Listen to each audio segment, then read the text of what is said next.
Welcome back to PoPolitickin. This is CJ Johnson, and today we slicing into a Memphis legend, LaChat. Born Chastity Donestine Daniels on March 21, 1978. Memphis made, Memphis bred.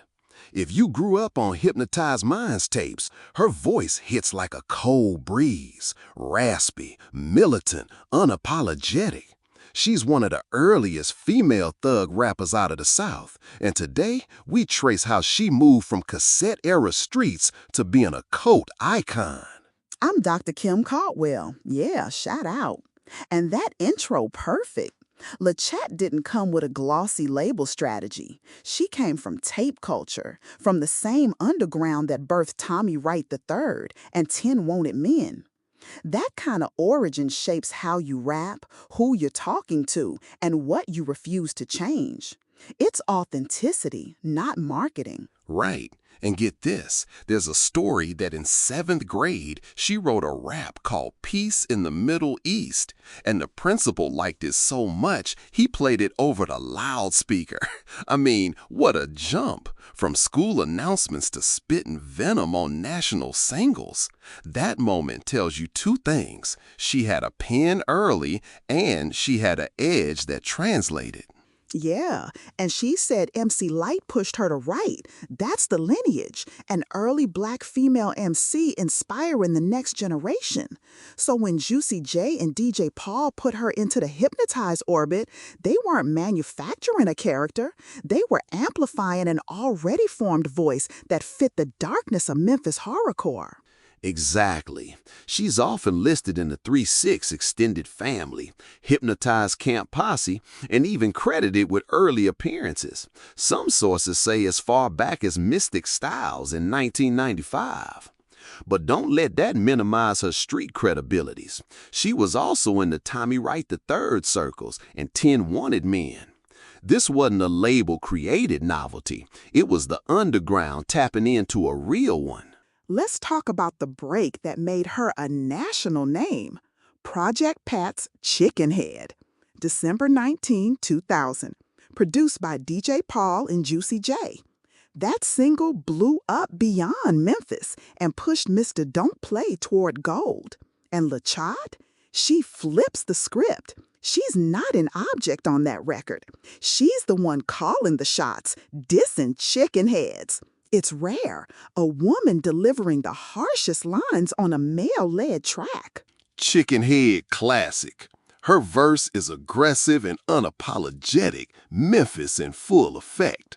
Then she's on 3-6 Mafia's Baby Mama for the Baby Boy soundtrack in 2001. Same pattern. She's the female voice in the room, and she doesn't soften. That positioning, being used as a weapon, not a prop, changes how the camp presented female artists. And that carried into her solo work.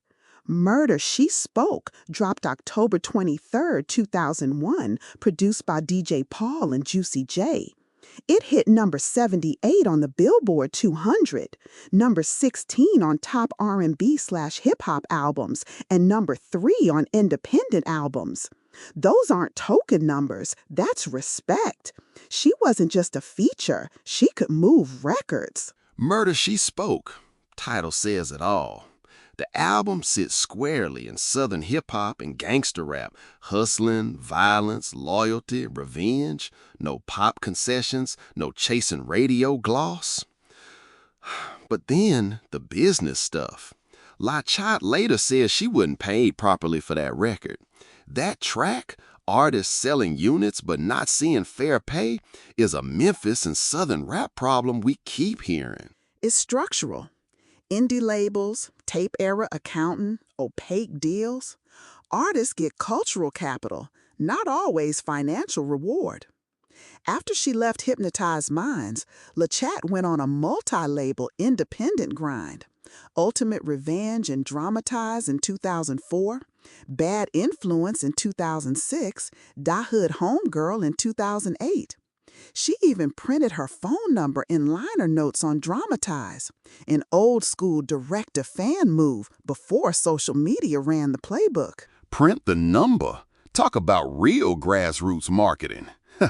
She stayed hustling. Crumbs to Bricks mixtape in 2011, Beast Mode mixtape in 2015, and Murder She Spoke 2 in 2015, a sequel nod to her debut. Not every project landed. Die Hood Homegirl got a rough review, like a 4.5 out of 10 from Rap Reviews. But the point is persistence. She kept putting music out. Persistence and positioning. LaChat's persona is the female thug rapper. She raps like the men around her, not like a stylized seductress. Compare her to Foxy Brown or Lil' Kim.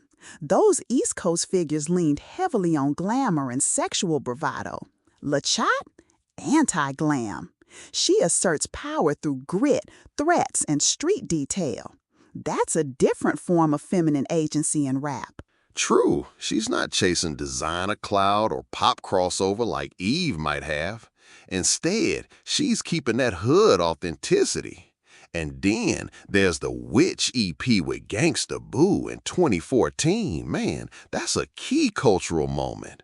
Two hardcore Southern women linking up for a dark, occult-tinged project produced by Drummer Boy, DJ Squeaky, WLPR. That's solidarity, rare and powerful. Which is important for another reason. It pushed back against the industry narrative that women in rap must compete or be pitted against each other. Instead, you had two veterans collaborating. The EP took years to come together, reportedly about 6. And it reinforced the aesthetic roots of Memphis horrorcore from a female perspective. After Gangsta Boo's passing, that record feels even more like a documented alliance. Yeah, and LaChat's reach goes beyond traditional Southern rap circles. She popped up on Clippin's Run for Your Life in 2019. That's experimental hip-hop tapping her voice, like a younger generation acknowledging the blueprint. She's a bridge, cassette tapes to streaming collabs with experimental acts. Interesting, right? Very. It shows how artists with niche, authentic catalogs can become touchstones for later creators. Producers and experimental acts want that rawness, the raspy voice, the minor key menace, the Memphis cadence. LaChat's part of the uncredited origin story of Trap's darker branch. DJ Paul and Juicy J's camp laid structural sound elements, 808s, repetition, horrorcore vibes that later became central to Trap. Let me ask you, Kim, how do you think that aesthetic, this dark Memphis sound, affected the way women like LaChat were received nationally? Good question, CJ. Nationally, the market favored women whose images could be packaged glam, sexuality, crossover potential. LaChat's rawness made her harder to market on mainstream terms, but that's also why she's revered in the underground. She was authentic to her scene, and that authenticity gave her long-term cultural credibility, even if it limited top 40 exposure. Makes sense. And on the recognition tip, she won the 2010 Knockdown SCM Female Rap Artist of the Year and the 2005 Southern Entertainment Award for Best Female Mixtape Artist. Those are regional awards, but they matter. They recognize her sustained influence where it counts. Fans and peers saw her work. Awards and charts aside, there's the cold finance reality. Celebrity Net Worth estimates her net worth around $300,000. Not small, but not superstar level either. It underscores the recurring theme. Cultural influence plus indie label contracts doesn't always equal wealth. That gap is common for underground legends, especially women in the South. Yeah. And yet, she stayed relevant. Features, collabs, international link-ups. She worked with Jodsky and others, did singles like Work, Bald Head, 2 Times, Drag 'em in the River with Gangsta Boo, and the Hood joint with Crunchy Black in 2022. She even dropped tribute tracks, Letter to Lola, after Gangsta Boo passed. That's loyalty. Loyalty and lineage. Also, fan base, reportedly over 180,000 followers on Instagram, sustained streams on Spotify and Apple Music. She's a cult figure with a solid direct fan connection. That kind of grassroots support keeps careers alive beyond mainstream cycles. Quick reaction. Wow. And interrupt, Kim, have we been undercounting the women who shape trap's darker textures? I mean, Mia X, Gangsta Boo, Lachette, there's a line there. Completely. We often live producers and male rappers in origin stories, but women were in the room doing the same violent, nihilistic street-first music.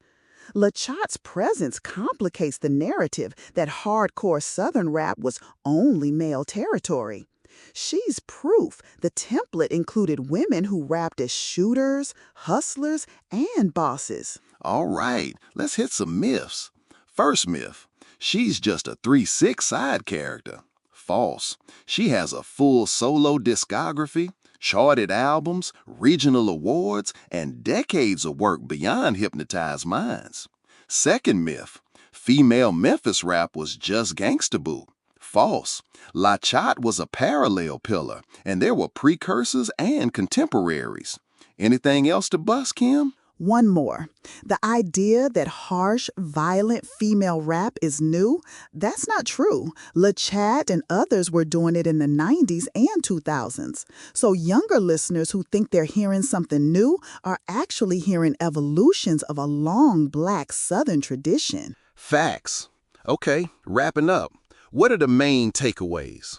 I'll go first. 1. LaChat is authenticity personified. 2. She's persistence embodied, independent grind for decades. 3. She's part of the blueprint for dark trap and horrorcore. 4. She's a case study in how talent and influence don't always equal financial payoff. Kim. I'll add, listen to the records. Murder She Spoke, the Project Pat and 3-6 features, Witch with Gangsta Boo, and the later collabs like the Clippin' feature. Pay attention to voice and context, the rasp, the regional slang, the refusal to soften, and respect the women who made space for this sound. PoPolitickin listeners, if you want reading links, we'll drop the Wikipedia pages, album entries, and the Witch EP notes in the show notes. And hey, dig through your dad's or older cousin's mixtapes. There's gold there. One last thing. Remember that La Chat's story isn't just music, it's industry lessons. Contracts, label disputes, direct fan engagement, like printing your phone number, these are survival tactics. For younger artists, it's both a warning and a blueprint. Respect the craft. Yeah. All right. That's our episode on Lachette, Memphis legend, female thug rapper, underground lifer. This is CJ Johnson. And Dr. Kim Caldwell. Signing off, PoPolitickin. Keep digging, keep elevating the overlooked voices. We'll be back next episode. Peace.